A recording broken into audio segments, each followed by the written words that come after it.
Welcome back to the Work Wellbeing podcast. I'm Amy Green, your host from The Wellness Strategy, and we're here to talk about all things personal and professional wellbeing. This podcast is designed to help you become curious and consider your everyday wellbeing strategies, what you do for your own wellness, and how you can start to transform your life both in and out of the workplace. Sit back, grab a cup of tea, maybe grab a notepad, a journal, and get ready to feel really enlightened about what wellbeing used to be, what it is now, and where you can take your own wellness strategy.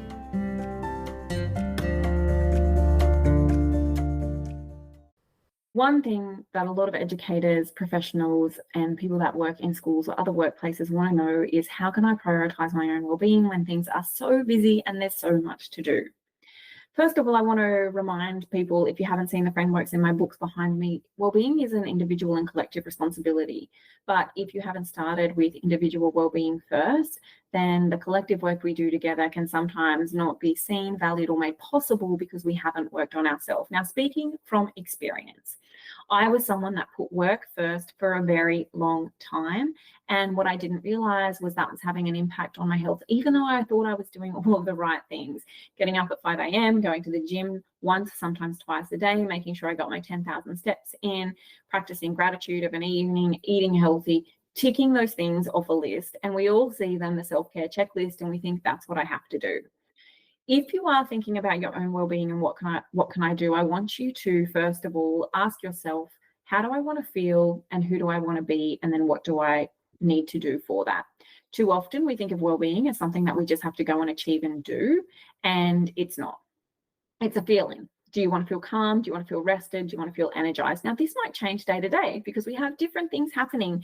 It might change on a weekday versus a weekend. It might change during the term or when you're working versus when you're not working. This is very normal, but we then have to build the foundations to get this right.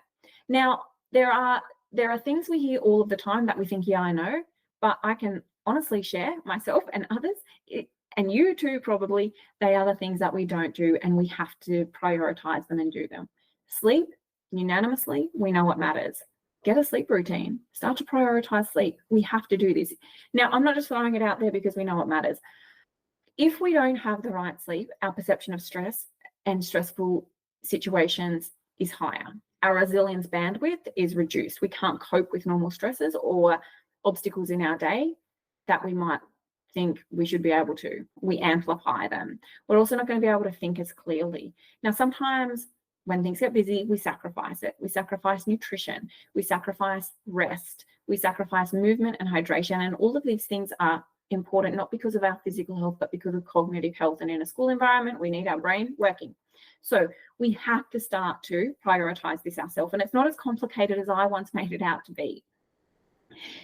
Ask yourself, what has the biggest impact on my well-being? Are you someone that needs, 8 to 9 hours sleep like I do? Or can you get by on 7? Go you.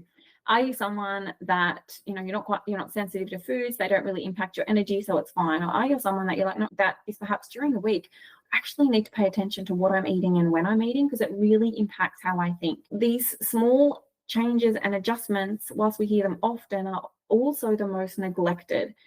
Now, if you feel like you're just too busy to do this, I want you to be really honest with yourself. How much time are you watching TV? How much time are you scrolling on social media and your phone? You probably don't want to hear this as the message.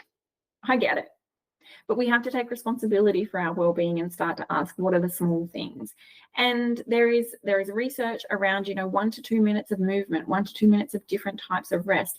That's what's going to be supportive for us. It's not about, I have to go to the gym 5 days a week.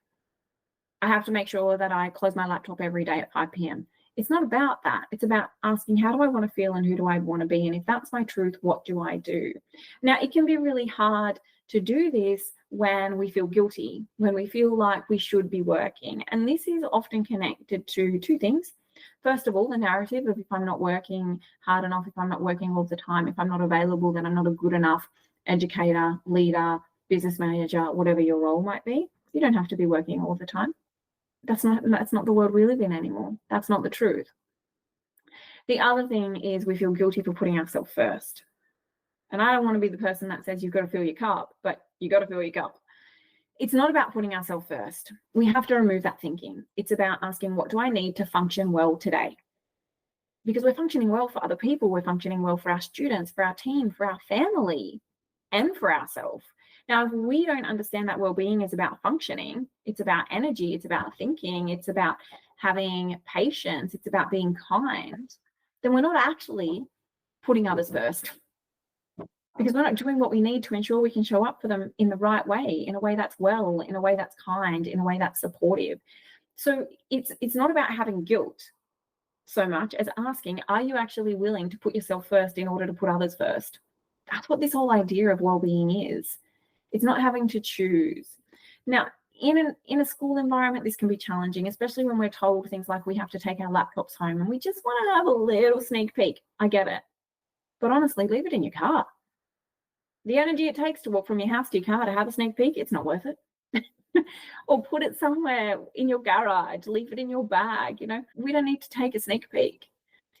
We need to put boundaries and things in place that support us. If you're constantly checking your emails on your phone, delete the app. Nothing's that urgent. Now, sometimes in this space, I get asked questions too around, well, how do we manage other people's expectations? When people think I need to be on, when people think I'm going to be available and I'm not. And what I want to share here is that people will treat us how we let them. And so what I had to start doing when I didn't want to be available all the time was tell people I'm not available all of the time.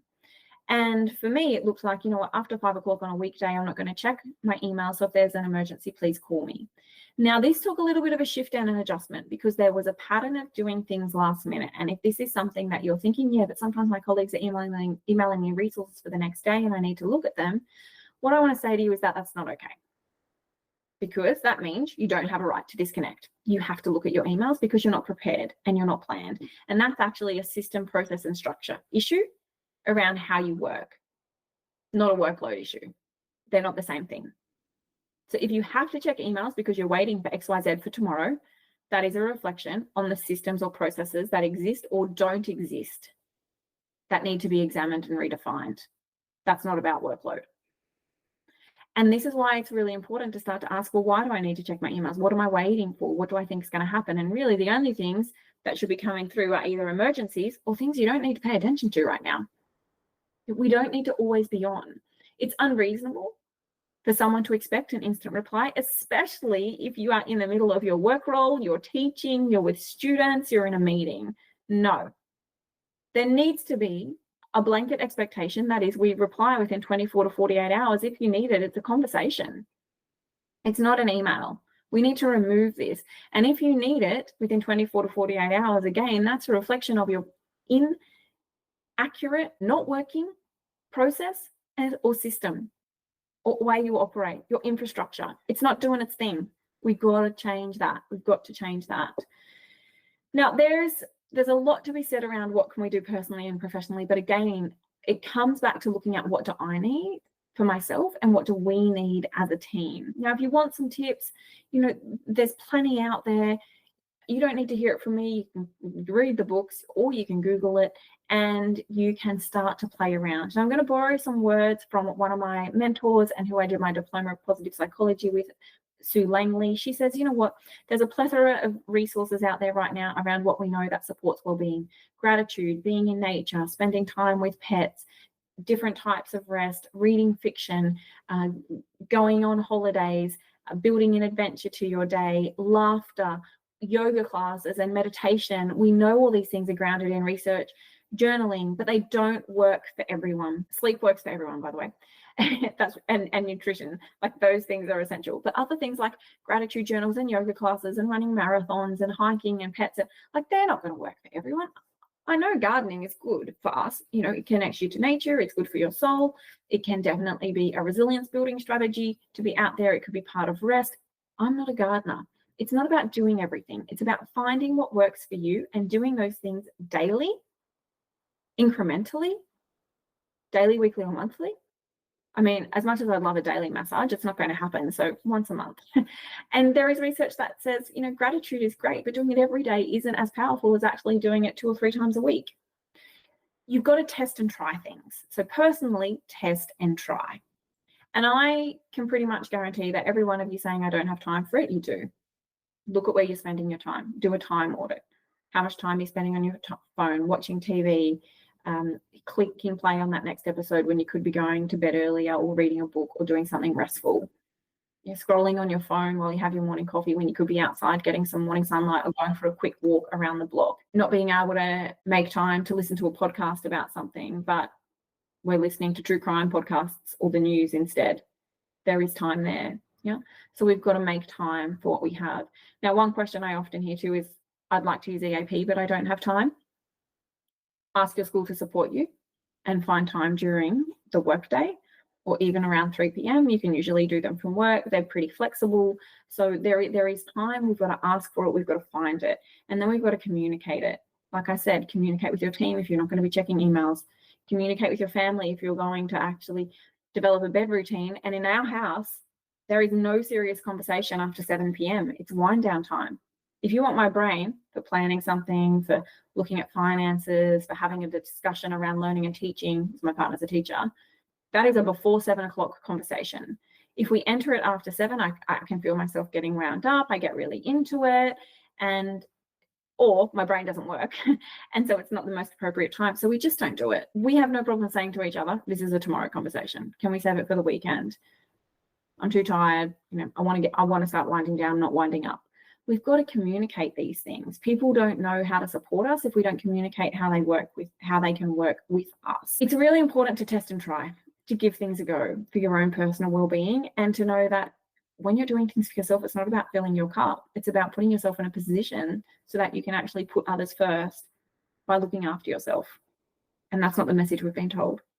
Self-care is not selfish. Self-care doesn't require guilt. It doesn't mean we're not thinking about other people. What it actually means is we're thinking about ourselves so we can be better for other people. If you need any tips or tricks or resources, this is actually something we offer inside our SWIM mentoring program, our Staff Wellbeing and Improvement membership. There's plenty in there, so you're welcome to reach out to ask how you can have access to that for your school.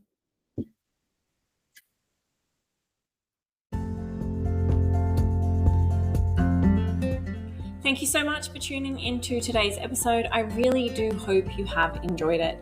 The information discussed today was just that, information only. It's not specific advice. If you take action following something you heard today, it's important to make sure that you get professional advice about your unique situation before you proceed, whether that advice be legal, financial, accounting, medical, or otherwise.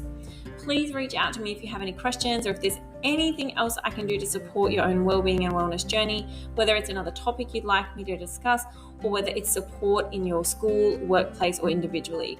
And if you do know someone who might benefit from listening to this, please remember to tell them about it, share the episode with them, or suggest my Instagram, my website, or LinkedIn where they can find out more about me and what I do. And as always, I will see you in the next episode.